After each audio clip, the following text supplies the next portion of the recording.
교육대학원 양성과정 폐지 정말 사실일까요? 교사는 안정적인 직업으로 예전이나 지금이나 꾸준히 사랑받는 직업이죠. 만약 비전공자이거나 교사가 되기 위해 교육대학원 양성과정을 준비 중이라면 오늘 이 영상을 꼭 시청해 주셔야 합니다.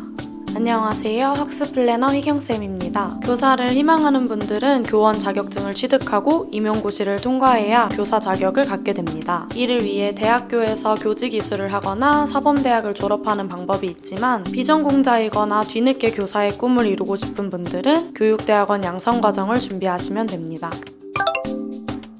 교육대학원은 일반 석사과정과 양성과정으로 나뉘는데 일반 과정은 단순 연구 목적으로 석사나 박사 학위를 취득하기 위해 진학하며 전공 상관없이 4년제 학위만 있으면 지원을 할 수가 있습니다. 하지만 교육대학원 양성과정을 진학하려면 관련 전공에 4년제 학위가 있어야만 지원이 가능합니다. 예를 들어 상담심리 교육대학원 양성과정을 희망한다면 심리학 학사 학위를 반드시 취득해야 합니다. 대부분의 교육대학원 학생들은 교원 자격증을 취득하고자 준비를 하고 계실 텐데 대체 왜 교육대학원 진학 준비를 빠르게 시작하셔야 하는지 지금 바로 알려드리겠습니다. 앞서 교사가 되기 위해선 사범대를 졸업하거나 교육대학원 양성과정을 거쳐 교원 자격증을 취득하고 임용고시를 봐야 된다고 말씀드렸는데 이 앞의 내용을 통합해서 로스쿨 같은 교육 전문 대학원을 설립하겠다는 안건이 발표되었습니다. 교육 전문 대학원의 경우 기존의 로스쿨처럼 전체 과정을 통폐한 후 6년을 투자해야 하는데 이렇게 하는 이유는 임용고시를 없애고 교사들의 기초 함양을 높이겠다는 취지가 반영되어 있습니다. 하지만 이 안건이 당장 시행되지 않은 이유는 이렇게 줄줄이 폐지를 하는 것이 정말 기초 함양을 높이기 위한 대처인지 교사들의 반발이 심해졌기 때문에 유보가 되었는데요. 아예 중단된 것이 아닌 유보인 만큼 앞으로 교전원 설립이 추진된다면 바로 폐지가 되지는 않고 인원 감축부터 시작될 예정이라고 하니 인원 감축을 넘어 정말 폐지가 되기 전에 발빠르게 교육대학원 진학 준비를 시작하는 것이 좋겠습니다.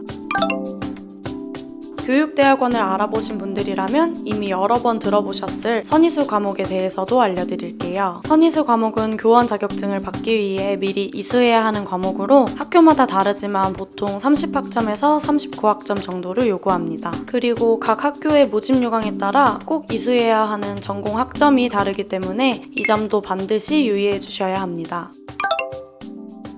교육대학원을 포함한 대학원에 진학하려면 서류평가는 학업계획서나 학부 성적 등 구술평가는 면접을 통해 평가하게 됩니다. 대학원은 대학교 이후로 전공에 대한 심화과정을 배우러 진학하기 때문에 지원한 학생이 이 전공에 대해 어느 정도의 지식이 있는지와 지원한 전공을 어떻게 생각하는지에 대한 부분을 평가하는 과정이라고 보시면 됩니다. 이 여러 평가 요소들 중에서도 학부 성적이 중요한데 그 이유는 면접이나 학업계획서는 평가기간 내에 얼마든지 수정하고 준비하실 수 있지만 학부 성적 같은 경우에는 학위를 받고 나면 절대 수정할 수가 없기 때문입니다. 따라서 미리 성적 관리를 잘해서 높은 성적을 받아주시는 게 중요합니다. 여기서 높은 점수를 준비하지 못했거나 응시 자격 자체가 충족이 안 돼서 교육대학원 진학의 꿈을 미루고 있는 분들은 학점은행제를 통해 빠르고 쉽게 자격을 만들거나 높은 성적을 만들 수 있으니 이 과정이 궁금하신 분들은 우측 상단에 카톡으로 문의를 주시면 자세히 알려드릴게요. 이렇게 오늘은 교육대학원 진학에 관해 전반적인 내용을 알려드렸습니다. 교육대학원 폐지 이슈로 인해 걱정이 많은 분들이 영상을 확인해 주셨을 거라 생각되는데 알려드린 내용대로 빠르게 준비할수록 경쟁률이 낮은 시기에 입학을 하실 수 있기 때문에 입학 시기를 최단 기간으로 줄여서 지원을 하고 싶으신 분들은 각자의 상황에 맞는 최단 기간 플랜을 만들어 드리고 있으니 위에 연락처나 카톡을 참고해서 연락을 주시거나 댓글로 궁금한 점을 남겨주시면 친절한 상담 도와드리겠습니다. 감사합니다.